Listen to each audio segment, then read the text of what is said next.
அஸ்ஸலாமு அலைக்கும் ரஹ்மத்துல்லாஹி வரகாத்துஹு. நபிகள் நாயகம் ஸல்லல்லாஹு அலைஹி வஸல்லம் அவர்கள் அல்லாஹ்வை பார்த்தார்களா என்ற கேள்விக்கான பதில். அல்லாஹுவை இந்த உலகத்தில் யாரும் பார்க்க முடியாது. எந்த மனிதனோ அல்லாஹ்வின் தூதர்களோ அல்லாஹுவை பார்த்ததில்லை, பார்க்கவும் முடியாது என்பதை திட்டவட்டமாக திருக்குர்ஆன் கூறுகிறது. மறுமையில்தான் இறைவனை காணும் பாக்கியம் நல்லோருக்கு மட்டும் கிட்டும். அவனை கண்கள் பார்க்காத அவனோ கண்களை பார்க்கிறான். அவன் நுட்பமானவன், நன்கறிந்தவன். திருக்குர்ஆன் 6வது அத்தியாயத்தில் 103வது வசனத்தில் பதிவாகியுள்ளது. முஹம்மது நபி ஸல்லல்லாஹு அலைஹி வஸல்லம் அவர்கள் தம் இறைவனை பார்த்தார்கள் என்று கூறுபவன் பெரிய தவறு புரிந்துவிட்டான் எனினும், அவர்கள் ஜிப்ரீல் அலைஹிஸ்ஸலாத்து வஸலாம் அவர்களை அவர்களுடைய அசல் உருவிலும் அமைப்பிலும் வான விளிம்பில் முழுவதையும் அடைந்தபடி கண்டார்கள். அறிவிப்பவர் ஐஸா ரலியல்லாஹு தஆலா அன்ஹு அவர்கள். நூல் புகாரி 3234இல் பதிவாகியுள்ளது. மஸ்ரூக் பின் அஜ்தாவு அறிவிக்கின்றார், முஹம்மது நபி ஸல்லல்லாஹு அலைஹி வஸல்லம் அவர்கள் தம் இறைவனை கண்டார்கள் என்று உங்களிடம் யார் அறிவிக்கின்றாரோ அவர் பொய்யன் என்றும் சொல்லிவிட்டார்.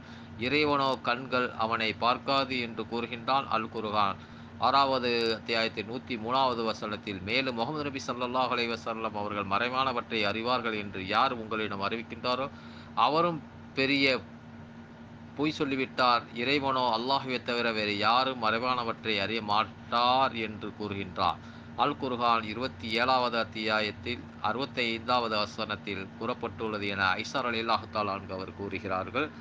நூல் புகாரி 7380இல் பதிவாகியுள்ளது. புகாரியில் 4855வது ஹதீஸிலும் ஐஸா ரலியல்லாஹு தஆலா அன்ஹு அவர்கள் கூறுகின்றார்கள், வஹீயின் மூலமோ திரைக்கு அப்பால் இருந்தோ அல்லது ஒரு தூதரை அனுப்பி தனது விருப்பப்படி தான் நாடியதை அறிவிப்பதன் மூலமோ தவிர வேறு வழிகளில் எந்த மனிதரிடமோ அல்லாஹ் பேசுவதில்லை. அவன் உயர்ந்தவன், ஞானமிக்கவன் என்ற திருக்குர்ஆனின் 42வது அத்தியாயத்தில் 51வது வசனத்தையும் தமது கூட்டுக்கு சான்றாக காட்டுகின்றார்கள்.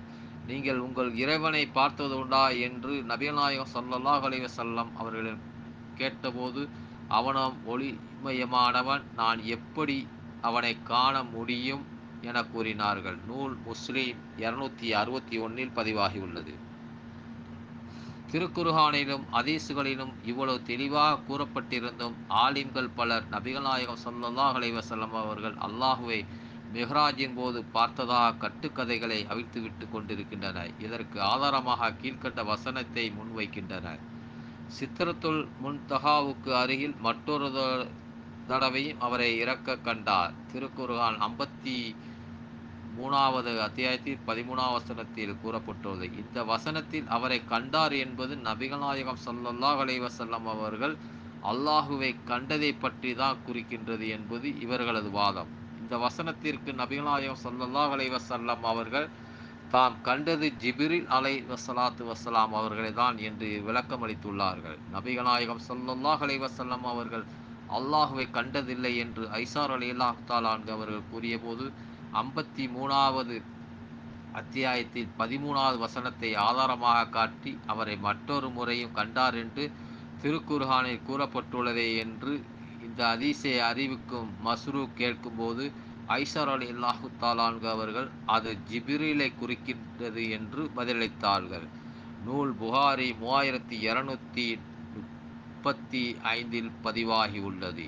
எனவே நபிகள் நாயகம் ஸல்லல்லாஹு அலைஹி வஸல்லம் அவர்கள் மிஹ்ராஜின் போது இறைவனை கண்டார்கள் என்பது பொய் என்பதில் எந்தவித சந்தேகம் இல்லை என்பது உங்களுக்கு இதன் மூலியமாக தெரிவித்துக் கொள்கின்றோம். அஸ்ஸலாமு அலைக்கும் ரஹ்மத்துல்லாஹி வரகாத்துஹு.